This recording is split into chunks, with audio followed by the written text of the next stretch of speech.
In front of me is OPPO Reno15 FS, and today I would like to show you how you can change font size.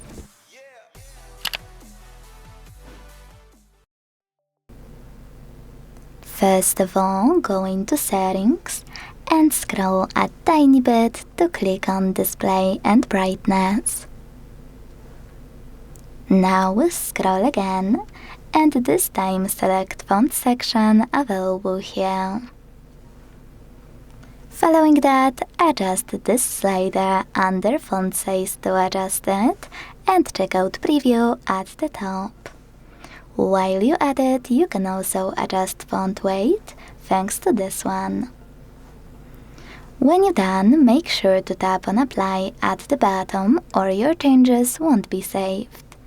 So when I do that, as you can see, size of my font has changed. Thanks so much for watching. If you enjoyed this video, don't forget to leave a like, comment and subscribe. Bye!